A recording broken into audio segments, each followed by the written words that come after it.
Hey guys, this is Tim again with Spiderduck, and today we're taking a look at the DMC demo, Devil May Cry as it's better known. This is the reboot of the series, which is being taken over by Ninja Theory, who designed, oh goodness, help me out here, Trevor. Enslaved, that's the one, which is kind of like a cult favorite. And they also did Heavenly Sword, which is kind of like God of War with a chick. The demo here, you can see it actually has two parts to it. There is just a level here, which is actually pretty long for a demo level, I would say, and it has a lot of little secrets you can look into.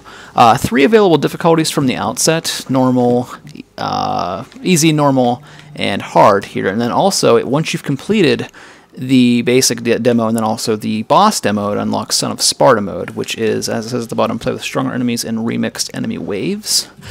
The Devil May Cry series is one that's always been all about those harder difficulties you can unlock, like the Dante Must Die, where one hit kills everybody, including yourself. Definitely one of the more hardcore traditional action games out there, more along the lines of like a Ninja Gaiden as opposed to a God of War, I would say. And definitely one of the coolest loading screens ever. Now the story is one of the things that I never really got into with Devil May Cry, and I know the campy factor, it was kind of part of the experience, I guess, but being that it's Japanese, it's kind of hard not to see it. It's just a really bad translation. In this game, it still kind of has that campy, sort of corny factor, but it's, as much as I want to dislike it, it's kind of well done. He even looks a little bit like Taylor Lautner, and I can't hate him. He's kind of a badass. So I'm actually gonna let us watch a little bit of this here for those who haven't and who may not actually be downloading it, but who might have some interest in the game here. Who are you? What do you want? I'm with an organization called The Order. Heard of it? And I think it's pretty obvious they're taking a nod from the anonymous hackers with the mysterious team that you're working for here. My name is Virgil. You don't remember me. You're my brother. Your twin brother. And I've been looking for you for a long time now. The story, as far as I'm aware, is not directly connected to the original in any way. It's kind of a complete reboot, like a reimagining of this universe. You still have the Virgil character here, but and you still have Dante, obviously, but they're very different characters, different people altogether. Kind of like, I would say, maybe like Link from Zelda to Zelda, how they're not the same character, but they're kind of the same character. Slay the Demon King. How?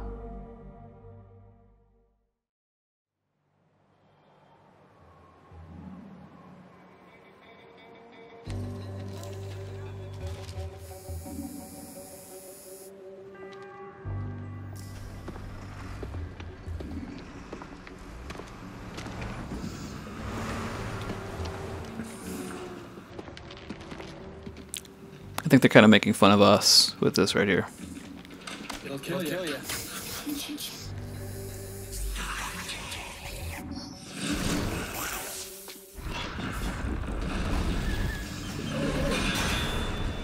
Aw, come on. But you kind of see what I mean, how it's kind of corny, and he's kind of, a smart-ass, but it works somehow in a way I don't think it worked in any of the previous Devil May Cry. So I'm really actually looking forward to the way this game tells its story, which is a first for the Devil May Cry series for me. And again, we were playing this on Son of Sparda Mode, so it's going to be probably pretty tough.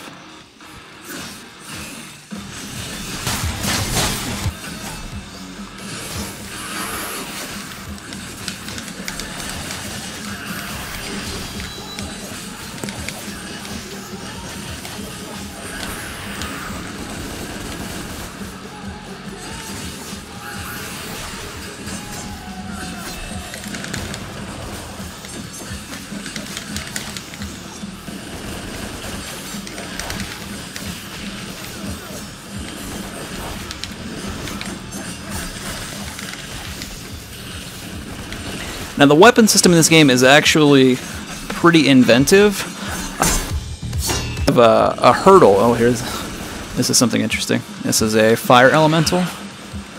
One of the more interesting things, I was going to say one of the hurdles of action gaming, sorry, is the weapon switching. It's one of those things that's like a game like Ninja Gaiden. Originally you had to go all the way into the menus with the first game to switch your weapon. And then in the next game they had the D-pad, which you could push and then it'll bring up a sub-menu and pause the game. In this game, the weapon switching is very kind of organic and rooted in the experience. You just hold left trigger, and suddenly I'm equipping the scythe.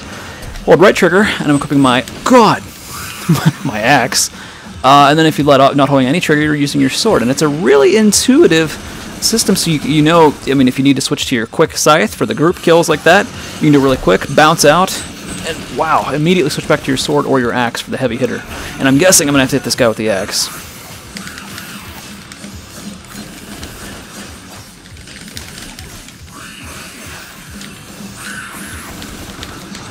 Oh boy.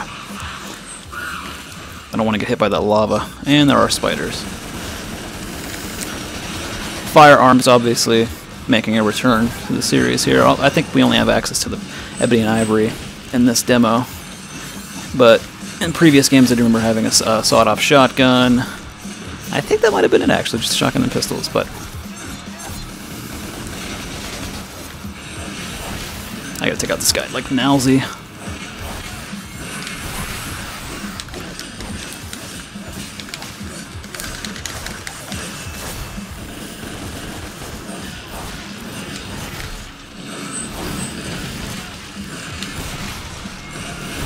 And juggling makes a triumphant return in this game. This game is always knocking people in the air and then continuing the fight, shooting them while they're up in the air.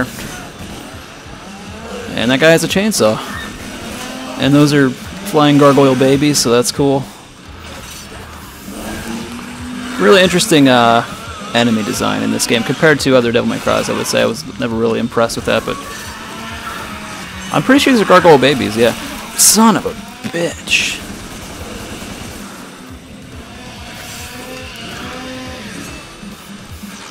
I guess this is par for the course recording live while you're playing the game, is that I might actually get my ass kicked. Ah. Now holding left or right trigger and pushing... Holding left trigger and pushing the X button pulls you toward an enemy assistance with this very hookshot-like thing. Holding right trigger and pushing the X button apparently pulls them to you. Again, very intuitively designed. You can just switch back and forth between whether you want to go to them or bring them to you with just a flick of a trigger. Neither of those seems to be... Well, okay, there we go. There we go. And I got... Oh my goodness. I'm gonna have to heal. I don't have any healing. Son of Sparda Mode is nothing to mess with. Here we go. Heavier enemies, you're going to want to use this axe, the name of which I wish I could... Oh, there we go. Most of the moveset, if you've played any of the Devil May Cry's, it's pretty much the same. I mean, the thrust attack, you know, double tap on the stick and keep pushing Y, you can kind of continue it like that. Repeated stabbing. Still the same, holding right trigger to knock them up in the air with your axe. Very easy to pick up and play if you've played any other Devil May Cry's.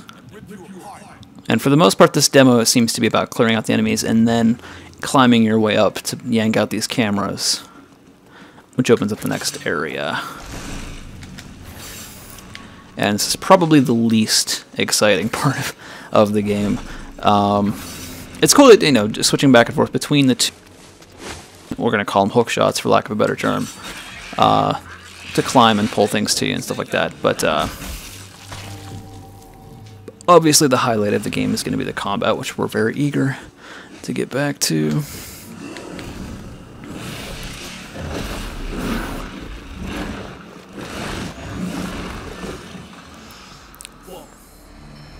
And I don't fully understand if we're in some kind of a la Matrix or some kind of dream world a la Inception, but obviously somebody has control over the geometry and the architecture.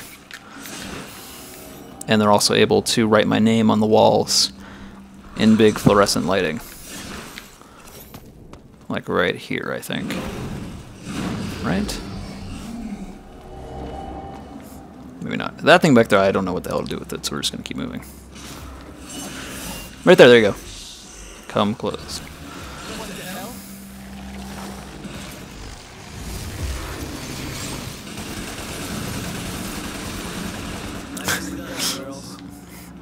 I still don't know what the hell that was. Like, it just, let's see here.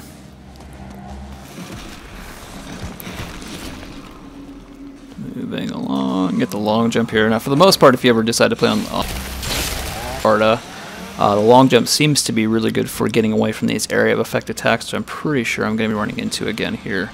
The elemental enemy seems to be the biggest change when you play on Son of Sparda mode. And also I'm fighting two guys with chainsaws, which is something I haven't faced before. Good lord.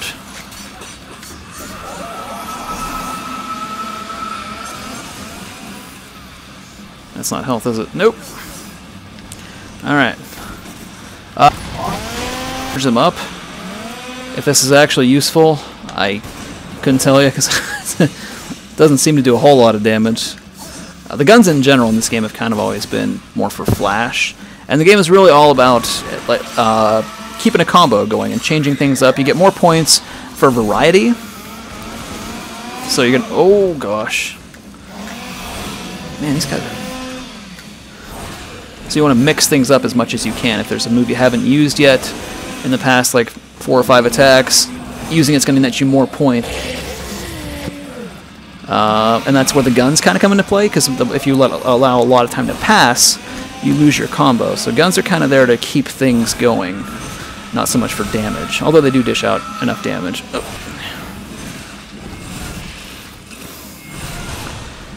Pretty much the only way to really hurt these guys is this axe attack, apparently.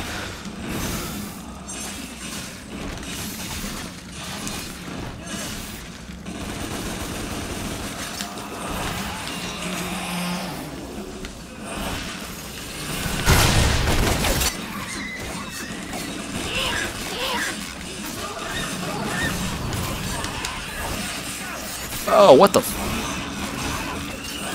I don't know what these things even are, but I can't grab them. Oh.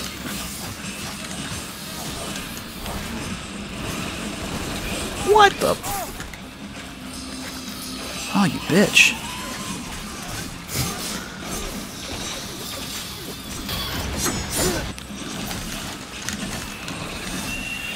I'm about to get hit again, yep.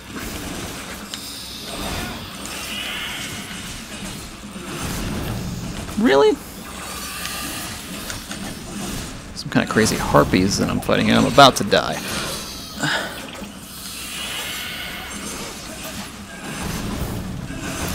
Man. I got one.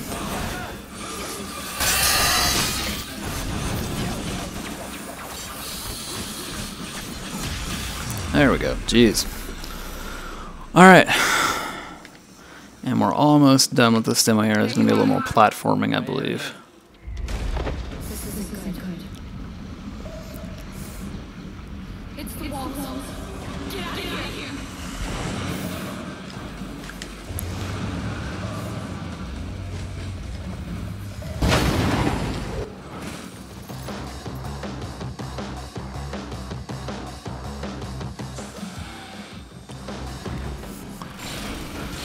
And even the soundtrack, normally I would hate this soundtrack, this generic metal music playing in the background, but it kind of fits. And this gets telling me to utilize my Osiris scythe, so I'm going to go ahead and do that.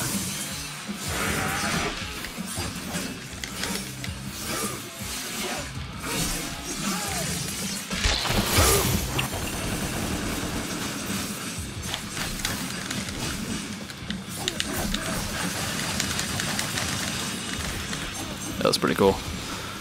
Or the baby gargoyle things. Ah, here's a nice guy. Okay. Fuck.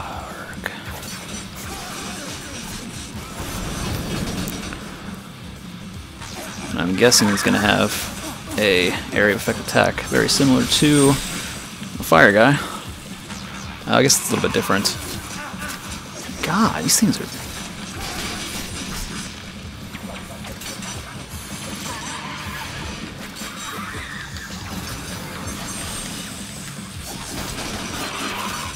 pretty much impossible to actually fight until you knock these gargoyle baby things out of the sky.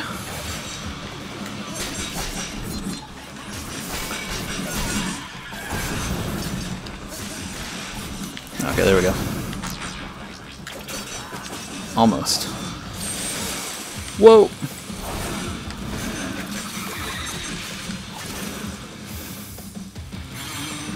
And I'm guessing the scythe is going to work on this guy. Maybe not. Oh, it totally is, yeah. So the scythe is your ice or water elemental weapon, and obviously the axe is going to be your fire. And enemies like this, that apparently they're only showing up on Son of Sparda Mode, you have to use that particular weapon to even hurt them to do any kind of damage at all. And this guy is going to get ruined with this. Wow.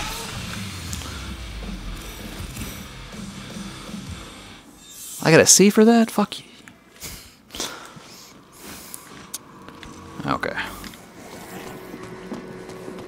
Run and run. Again, the platforming kind of bogs things down a little bit here.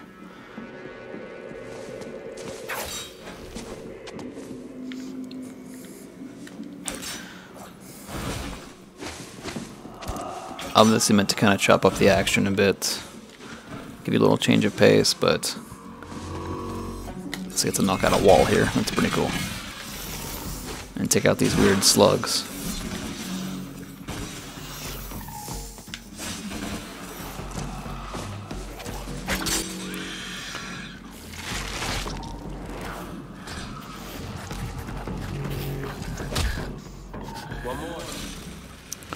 Oh, jeez.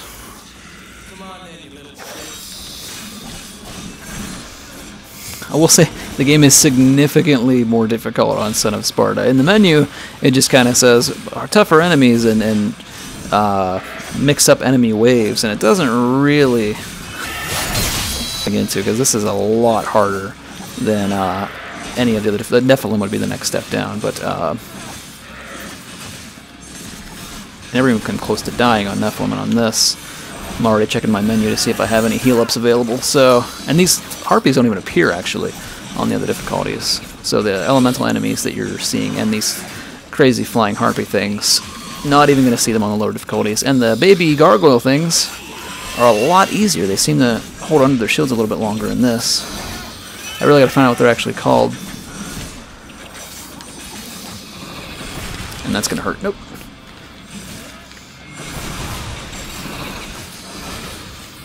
Oh, she can't even hurt.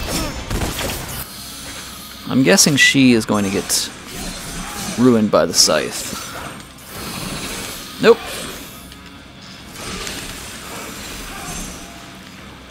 Oh, that's not... Alright. Well, this must be the big finale.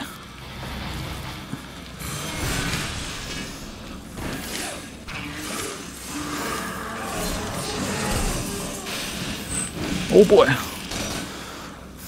This is going to be really interesting, and you can imagine this is the first level, and we're seeing a fight like this with two elemental enemies that are really dangerous, that have really powerful area of effect attacks, so you can imagine later in the game fighting even more than two of these at once, and that was a bad move.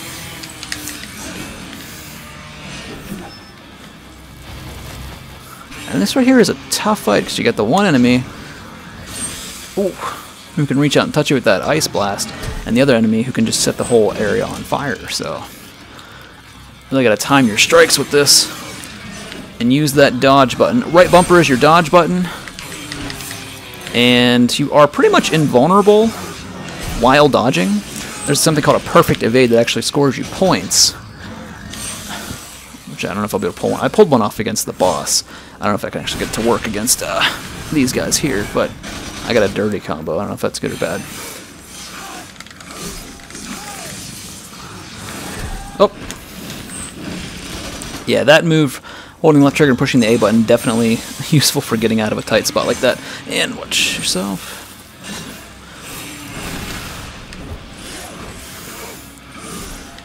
Little tip for anybody who's going to fight, do this fight in the near future. Oops. For one thing, avoid that. For another thing, use the right trigger and B to kind of put that guy indisposed, and then that'll give you a chance to beat up on this guy. As far as I can tell, the scythe doesn't really have a move to kind of incapacitate somebody, so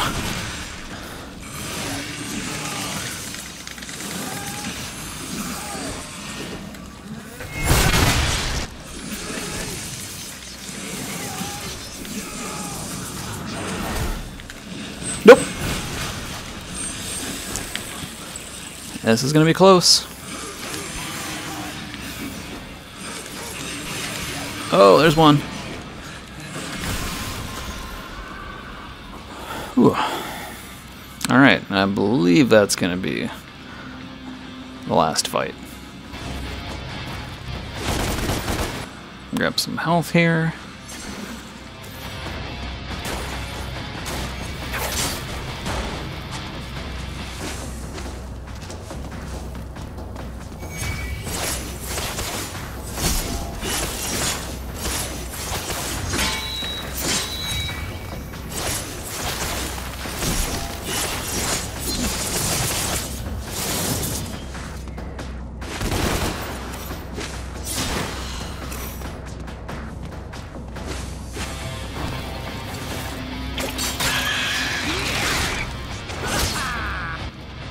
As far as recent games go, it's definitely up there. He's giving me the eye. I'm guessing that means I'm ready to go.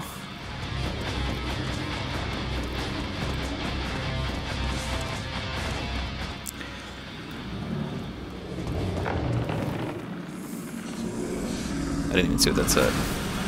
Seems to be an awful lot of this. It's in between area trek where everything. See, that's very Inception, isn't it? Come on.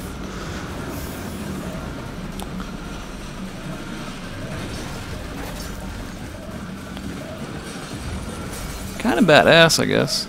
It's just to walk through this. Whoop. Every time I've done this in the past, this wheel has taken me out. Not this time. Nice.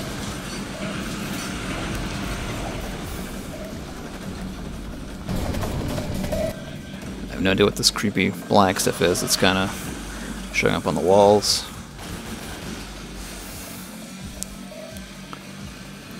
Very reminiscent of the church we fought Alma in Ninja Gaiden. Wonder if that's intentional.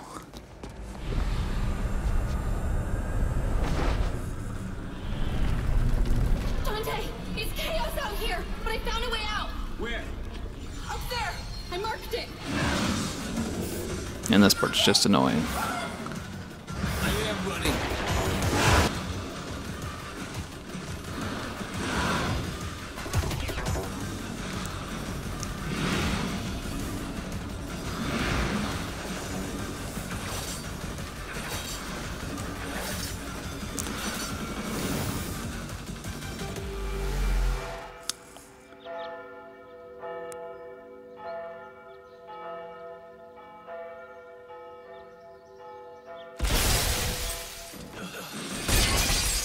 I just seem to drag on forever. Church. See, I want to hate him right there, but he kind of sells it. It kind of fits. And that is the end of that demo. So, hope you guys enjoyed that video there. I think I did okay. With Son of Sparda Mode, definitely not for the faint of heart. Definitely a step up in difficulty. And Devil May Cry DMC. This game is going to be in stores January 15th.